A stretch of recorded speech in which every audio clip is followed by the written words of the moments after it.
You were listening to chartingwealth.com for Thursday, the 16th of November, 2017. Things are a little different today. We see that the S&P 500 is down along with the Qs, so both of our stock indexes are down. We see TLT is up again, but gold is down. Let's jump right in.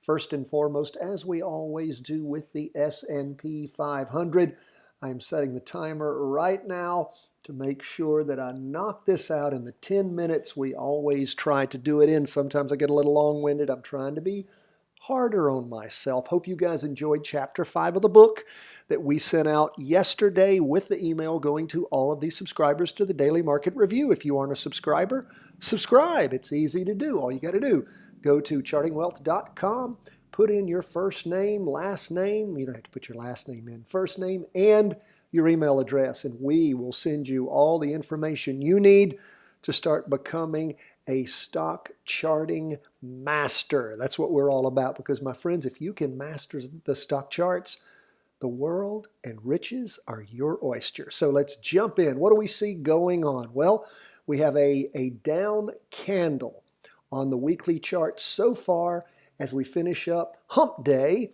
and go into the last 2 days of the week. Remember, it's not a full candle. It's not a candle we call until the week is over, and that doesn't happen to the close of market on Friday.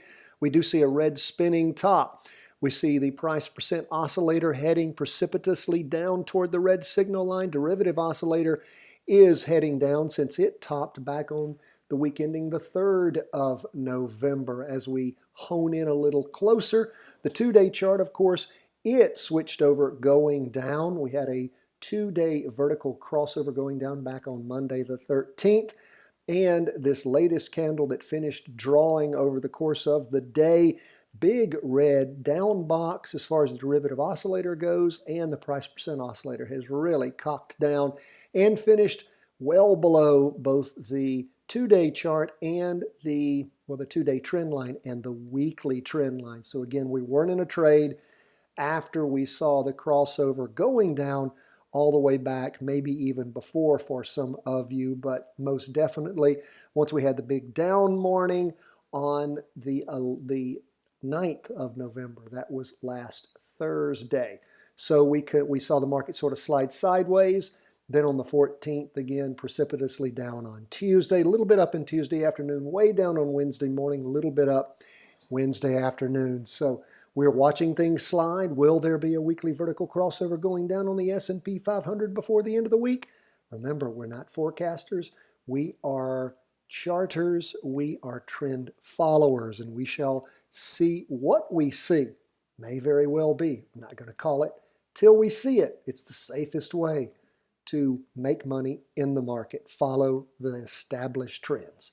Again, S&P 500 down for the day, 0.5%.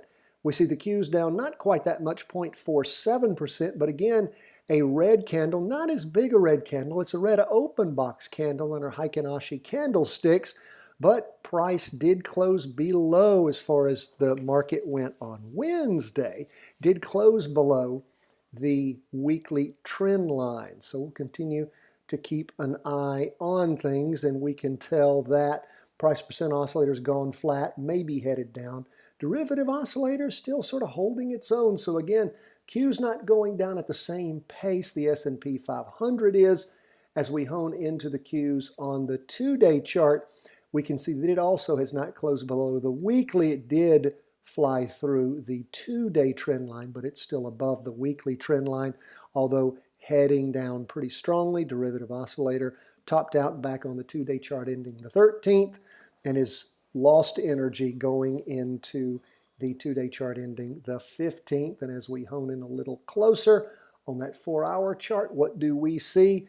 We see, of course, it crossed over going down all the way back on the 9th and slid sideways for a while, and then really started, just like the S&P 500, really started hammering down on Tuesday morning and Wednesday morning. So we'll continue to watch, see what we see. Now again, remember, as the week goes along, the 2-day chart still in a confirmed up move, as is the weekly. So if we have that 4-hour chart for some reason over Thursday and Friday, rotate back over going up, crossover, we may be jumping back in for an upride. So again, The trend is what we follow, not what we think or what we in our own great minds forecast. My friends, you can't make the charts move. You got to follow them how they're moving. Okay, TLT, what do we see going on the 20-year bond fund? Up big for the day as stocks were down 1.09%. Big up day. Remember the weekly, it's been in a confirmed down move since a weekly vertical crossover going down back on the 29th. That sort of bottomed out and stopped around the week ending the 3rd of November. When I said 29th, I'm sorry, 29th of October if I didn't say that. And then things sort of bottomed out, turned around on the 3rd and been going up since then, the 3rd of November. Don't have a weekly vertical crossover going up yet. Continue with these strong moves. That could happen. What do we see going on the 2-day chart? Well, the 2-day chart continues to bound up, crossed over, going up back on the 3rd.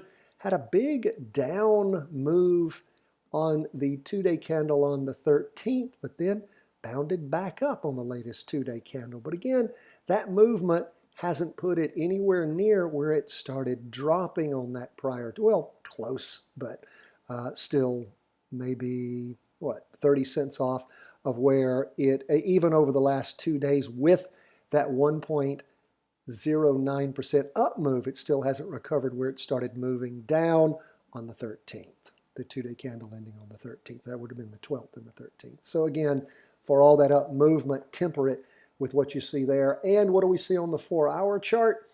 It just now crossed over going up in the afternoon on Wednesday. So again, keep an eye on things. We don't have a trade.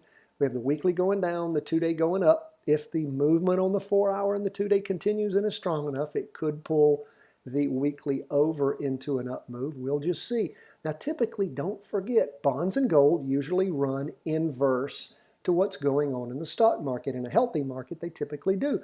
Why? Because they're a safer place to put your money when the market's crashing or pulling back. And we're seeing that over the course of the day on Wednesday with TLT. We're not seeing it with gold. Gold has been bottomed out and flat since the week ending all the way back on the 27th of October. And has really just been sliding sideways. We have going into the second week of spinning tops. Again, green spinning tops, meaning tending on the upside, but so far, the latest 5-day candle through day 3 is again just a green spinning top.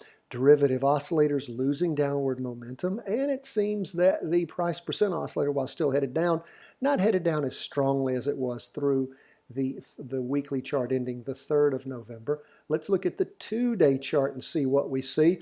We can sort of see the sideways slide as we look at things where it bounded down and hit around the 120.50, 120.70 something, and it's just sort of hit there and bounded off and bounded back to it and is just sort of sliding sideways. Hasn't crossed over going up yet. So we'll continue to watch. Nothing in gold as far as our big charts go now. What do we see on the 4-hour?